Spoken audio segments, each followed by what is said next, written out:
నమస్కారం అమ్మా. నమస్తే అమ్మా. ఉపవాసం ఉంటే ఏ కార్యమును చక్కగా నిర్వర్తించలేవు. ఆహారము తీసుకొని తర్వాత కూడా నీవు నా పూజా కార్యక్రమాలు చేయవచ్చు, తప్పు లేదు. అంటే ఇది సాయిబాబా దగ్గరే కాదు, ఏ భగవంతుడైనా సరే ఉపవాసం ఉండి తనకి పూజ చేయొద్దనే ఏ దేవుడన్నా చెప్తారు. కాకపోతే అది మనం నిష్టగా ఉండడానికి, మనకి నిద్ర రాకుండా ఉండడానికి తింటే నిద్ర వచ్చేస్తుంది, అప్పుడు దేవుడి దగ్గర ఉండి పూజించలేం. అది ఇదితోని ప్రతి ఒక్కరు కూడా ఉపవాసం ఉంటారు, కానీ ఏ దేవుడు కూడా ఉపవాసం చేయమని చెప్పలేదు. సో ఈ సందర్భం మీకు చాలా సార్లు చెప్పారమ్మా. అప్పుడంటే నేను చిన్న, ఇప్పుడంటే అమ్మా నాకు ఇప్పుడు 50 వచ్చున్నాయి కాబట్టి కంపల్సరీ నేను తినే పూజ చేస్తున్నాను. ఒకవేళ నేను ఎర్లీగా లేసానంటే తినకుండానే చేసేస్తాను, బాబాగారు పూజ అయ్యాకే తీసుకుంటాను. మ్యాక్సిమం మార్నింగ్ టిఫిన్ మట్టుకు బాబాగారికి నివేదించాకే నేను తింటాను.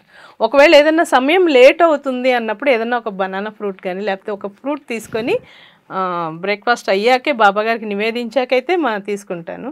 అప్పుడంటే చిన్న వయసులో అసలు ఏది తినేదాన్ని కాదు. బాబాగారికి అభిషేకం అవ్వాలి, బాబాగారి పూజ అవ్వాలి, బాబాగారికి నైవేద్యం పెట్టాలి, ఇవన్నీ అయ్యాకే మళ్ళీ మధ్యాహ్నం హారతి అయ్యి బాబాకి అన్నం పెట్టాకే నేను తినేదాన్ని అనమాట. మధ్యలో మా అమ్మగారు ఆ టిఫిన్ తిను అలా తిను అన్నా కూడా తినేదాన్ని కాదు. ఈ పూజ అయిపోగానే ఇంకొక పూజ అలాగా. అంటే అప్పుడు బాబుని చదివించే దానిలో ఉన్నప్పుడు నేను ఏ జాబ్లోనూ లేననమాట. ఇంటి దగ్గరే ఉండటం మూలన నేను అలాగే ఈ పూజా కార్యక్రమం ఇదే సరిపోయేదన్నమాట.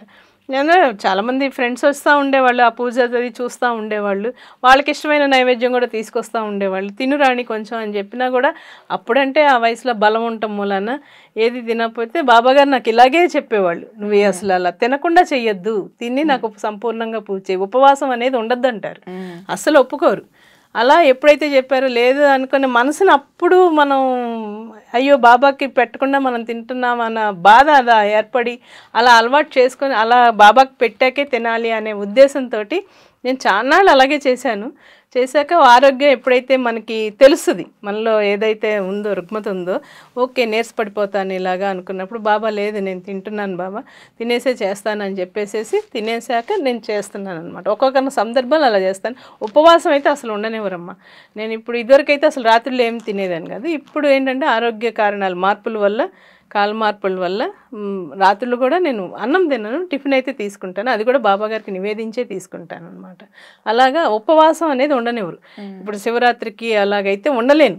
ఇదివరకంటే అసలు పొద్దున్నుంచి నైట్ వరకు ఏం తినకుండా ఓన్లీ ఫ్రూట్ జ్యూస్ తాగి మళ్ళీ నెక్స్ట్ డే బాబాకి అదంతా అభిషేకం చేశాక అప్పుడు తినే. అట్లాంటిలో మన శరీరంలో మార్పులు జరగడం ఆయన తెలుసుకొని అసలు ఉపవాసానికి ఇప్పుడు అయితే ఒప్పుకోవట్లేదు. నేను ఇప్పుడైతే అసలు శివరాత్రికి కానీ దేనికి ఉపవాసం అనేది ఉండట్లా. ఎందుకంటే ఉంటున్నానంటే నాలో మార్పు కనబడిపోతుంది. మామూలుగా పైబడుతున్న కొద్దీ అదే డిసీజ్ వచ్చేస్తుంది. ఇంకా అదే బాబా ముందు ఆ గ్రహింపుతోటే నాకు ముందు హెచ్చరిక చేశారు, నువ్వు తీసుకొని చక్కగా మనస్ఫూర్తిగా పూజ చెయ్యి. ఎవరికైనా అమ్మ శరీరం కష్టపెట్టుకొని ఏది చెయ్యొద్దు. ముందు మీకు ఆరోగ్యానికి సంబంధించిందే మీరు చూసుకోండి. ఇప్పుడు కాదు, మనం ఎన్ని జన్మలు ఎత్తినా బాబాగారు ఉంటారు, ఏ దేవుడైనా ఉంటారు. కానీ మన శరీరానికి మనకు శక్తి కావాలి. ముందు శక్తి ఉంటేనే ఏదైనా చేయగలం. అసలు నీరసపడిపోయేదైతే అసలు భగవంతుని కొలవలేము. దానివల్ల ఇంకో 4 రోజులు నీరసపడతాము, అయ్యో 4 రోజులు వెళ్ళలేదు బాబాగారి, ఇదంతా వద్దు. సంతృప్తిగానే మనం మీకు ఎంతవరకు తీసుకోవాలంటారో అంతవరకు మీరు భోజనం కానీ ఏదైనా మీకు ఇష్టమైన తీసుకొని పూజ చేసుకోండి, తప్పు లేదు. నన్ను అడిగే చాలా మంది సరే దేవుడికి అంటే దేవుడికి ముందు నైవేద్యం పెట్టిన తర్వాతే మనం తినాలి నిష్టగా ఉండాలి అనుకుంటాము. కానీ ఏ దేవుడు చెప్పలేదు నువ్వు తినకుండా నాకు పూజించు అని. ఎందుకంటే ఆత్మని కష్టపెట్టుకోకూడదమ్మా. ఎందుకంటే ఒకవేళ మనం అలా ఇప్పుడు సత్యనారాయణ స్వామి వ్రతం చేసుకోవాలనుకుంటాము, ఏం తినకూడదు, వ్రతం అవ్వాలి, ఏదో ఒకటి వరలక్ష్మి వ్రతం ఏదన్నా అవ్వాలి, కానీ మనం ఉండలేము. కానీ మన పూజ మీద అంతా ధ్యాస ఎలా ఉంటుందంటే నీరసం రావడమో, తలనొప్పి స్టార్ట్ అవ్వడమో, చిరాకు అవ్వడమో, అప్పుడు ఆ ధ్యాస అసలు పెట్టలేము. అదే నువ్వు కట్టినంత తిన్నావు అనుకో, అప్పుడు సంతృప్తిగా మనం పూజ చేయగలుగుతాం. అలాగని ఏదో పలహారాలు తినేసి పూజ చేయమని చెప్పట్లే. మనం ఏదైతే లిమిట్గా ఫ్రూట్స్ కానీ పాలు కానీ ఏదో ఒకటి తీసుకొని అప్పుడు మనం వ్రతం అంతా ఎనర్జీ కొంచెమైనా తీసుకోవాలి. అసలు అది అందుకనే బాబాగారు ఉపవాసం అనేది వద్దని చెప్పేశాక చాలా మటుకు నేను గ్రాడ్యువల్గా తగ్గించుకున్నాను. ఇప్పుడు కూడా ఏదన్నా నాకు అన్హెల్తీగా ఉంది అని అన్నప్పుడు నేను చెప్తాను, బాబా ఇలా చేయలేకపోతున్నాను, ఇలాగ ఈ టైంలో చేస్తాను అని. మొన్నైతే మొన్న రీసెంట్గా వచ్చింది, పుణ్యతిథి వచ్చింది బాబాగారిది, దసరా విజయదశమి రోజు. బాబాగారు మహాసమాధి అయిన రోజు కదా. కాకపోతే ఆ రోజు మార్నింగ్ బాబాకి మటుకు ఆ రోజు పలహారాలు బాగా చేస్తానమ్మా. ఒక్కదాన్ని ఎందుకు ఇన్ని చేసుకుంటాను కదా, నేను బాబా గారి కోసమే చేస్తాను. బొబ్బట్లు, పులిహోర, పరమాన్నం, గారెలు అన్నీ ఆయనకి ఏదైతే సకల ఇది పెట్టాలనుకుంటానో అవన్నీ పెడతాను బాబా గారికి. పెట్టి నివేదించాక అప్పుడే మొత్తం అంతా అయ్యేటప్పటికి 4 o'clock అయింది నాకు పూజ అయ్యి బాబా గారికి ఈ ప్రసాదాలన్నీ చేసుకొని నివేదన చేసేటప్పటికి అంత టైం పట్టింది. అయినా కూడా మధ్యలో నీరసం వచ్చినప్పుడు ఒక అరటిపండు లాంటిది తీసుకున్నాను. చెప్పాను బాబా ఈరోజు ఒక్కరోజు బాబా ఇలాగా అని చెప్పి అన్నప్పుడు ఓకే ఇంకా అనుకొని నేను అవన్నీ నివేదించాకైతే తిన్నాను. ఎందుకంటే మన సాటిస్ఫాక్షన్ చూసుకుంటాను.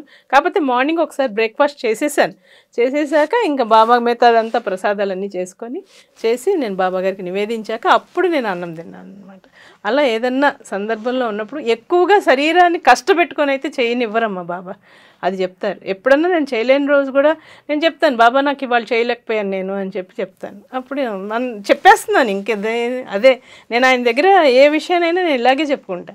చేయగలిగితే బాబా నేను చేస్తానని చెప్తాను, లేకపోతే నేను చేయలేను బాబా అని చెప్తాను. అంతే, అలా ఏమనుకోరు. నేను ఆయనకి పెట్టకుండా మటుకు ఏది తిన్ను. దూరం ఎక్కడున్నా ఏ జర్నీలో ఉన్నా ఫస్ట్ నేను మనసులోనే అనేసుకొని ఆయన పెట్టాక అప్పుడు తింటాను. ఆయన ఎక్కడున్నా ఆయనే.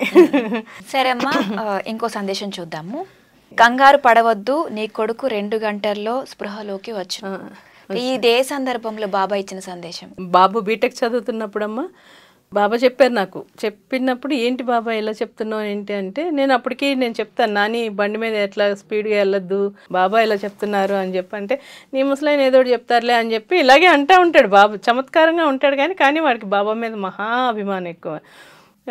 అసలు ఎప్పుడు ఇదన్నా ఈ టీవీ ఛానల్ మీరు పంపుతారు కదా వీడియోది, అది షేర్ చేస్తా చూసేవారు అంటే 30 సంవత్సరాల నుంచి నిన్ను ఆయన్ని చూస్తున్నా, ఇప్పుడు స్పెషల్గా చూసేది ఏంటి చెప్పాలని అంటాడు. అలాగే అంటాడు వాడు, చాలా ఇదిగా అంటాడు. మళ్ళీ ఆడికి ఏదన్నా చూడాలి బాబాని ఏదన్నా కోరుకోవాలన్నప్పుడు తను కోరుకుంటాడు, అలాగే అడుగుతాడు. సరే నేను చేసే పూజే అంత పిల్లలకి వెళ్తూ ఉంటుంది, నాకు అది తృప్తి చాలు అని చెప్పి అనుకుంటాను. ఇలాగే అన్నప్పుడు ఓ రోజు మార్నింగ్ నిజంగా బాబు విపరీతమైన నడువు నొప్పి వస్తుందమ్మా అని చాలా బాధపడ్డాడు. ఏంటి ఇప్పుడు ఇలా వస్తుంది ఏంటి అని చెప్పి అనుకుని చాలా పెయిన్, అసలు అర్థం కాల. ఎంత పెయిన్ అంటే భరించలేకపోతున్నాడు. అటు మంచం మీద అటు ఇటు దులుతున్నాడు. అంటే ఏంట్రా ఇంత పెయిన్ వస్తుంది అని చెప్పి నేను ఇమీడియట్గా నాకు అక్కడ చెన్నైలో ఒక మామగారు ఉండేవాళ్ళ దగ్గరలో, ఆమెకు చెప్పాను. ఆమె అప్పుడే బాబాకి ఏదో ప్రసాదం తీసుకొని వచ్చింది. అమ్మ బాబు ఇలాగ ఇబ్బంది పడుతున్నాడు, అసలు చాలా కడుపు నొప్పి అంటున్నాడు, నడువు నొప్పి అంటున్నాడు, ఏంటో అని చెప్పి భయం వేస్తుంది అని అంటే, పద అసలు ఇట్లా కూర్చున్నావు ఎందుకు, రా హాస్పిటల్కి వెళ్దాం అని చెప్పి ఆమె ఒక ఆటో పిలుచుకొచ్చేసి, ఆమెకి 80 ఏళ్ళు. బాబా అని అంటే చాలు ఎట్లాగైనా ఆ ఓపిక లెగకపోని బాబా గారికి రోజు ఏదో ఒక ప్రసాదం తీసుకొచ్చేవాళ్ళం మా అమ్మగారు. అలాగా బాబుని తీసుకెళ్ళిపోయి హాస్పిటల్కి వెళ్తే బాబు అప్పటికి కొంచెం అన్కాన్షియస్గా వెళ్ళాడు. నాకు చాలా భయం వేసింది, ఏంటి వీడు ఇలాగ వెళ్తున్నాడు, ఇలాగా ఏమవుతుంది బాబుకి అని చెప్పి ఇలాగే భయపడితే అది 4 రోజుల క్రితమే చెప్పారు 2 గంటల స్పృహ వస్తుంది అని చెప్పి ఓ అయితే ఇదా బాబా ఇది చెప్పారా అని చెప్పి అనుకుంటే ఇంకా ఇంటికి వెళ్ళాను. వాళ్ళు డాక్టర్ ఏం సజెస్ట్ చేశారంటే కిడ్నీలో స్టోన్స్ ఉన్నాయమ్మా అని చెప్పని అన్నారు. మెడిసిన్స్ ఇస్తాము, అది మెడిసిన్స్ ద్వారా క్యూర్ అయిపోద్ది, ఆపరేషన్ అవసరం లేదు అని చెప్పని అన్నారు. అని అంటే సరేనా. అప్పుడు ఒక 2 గంటల తర్వాత అయితే బాబు కోలుకొని తేరుకొని అమ్మ మంచినీళ్ళు ఇవ్వు అని చెప్పని అన్నాడు.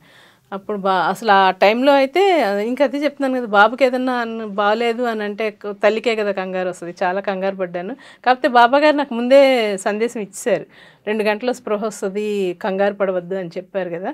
సరే ఓకే ఇదా ఇన్సిడెంట్, ఇది జరుగుతుందనే ముందే చెప్పారు బాబా నాకు అని చెప్పి అలా అనుకొని బాబు ఆరోగ్యంగా మెడిసిన్స్ ద్వారా క్యూర్ అయిపోయింది, అవి కరిగిపోయినాయి కదా, ఆరోగ్యంగా ఉన్నాడు. అదే ఏదైనా బాబా గారి దయ వల్లే మేము ఇలా ఉన్నాము అని అంటే ఆయన దయ వల్లేనమ్మా. నేను 100% అదే చెప్తాను, ఎవరైనా నమ్మి ఉండండి. మీ నమ్మకాన్ని మీరు బలహీనపరచుకోబాకండి, నమ్మకంతో ఉండండి, మీకు ఏదైనా కూడా బాబా గారు చేస్తారు. అదే నేను ప్రతి ఒక్కరికి చెప్పేది. నా గ్రూప్ సభ్యులందరికీ కూడా నేను ధన్యవాదాలు తెలియజేసుకుంటున్నాను తల్లి. సరే అమ్మ ప్రతి ఒక్క ఎపిసోడ్లో కూడా బాబా సందేశాలను చాలా చక్కగా వివరిస్తున్నారు.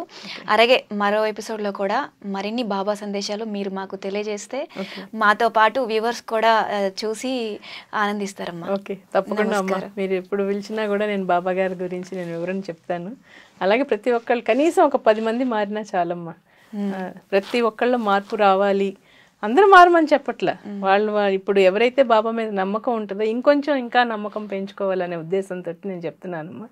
10 మంది మారినా చాలు. మీ ఛానల్ ద్వారా నేను అసలు ఇక్కడి దాకా వస్తానని కూడా అనుకోలేదు.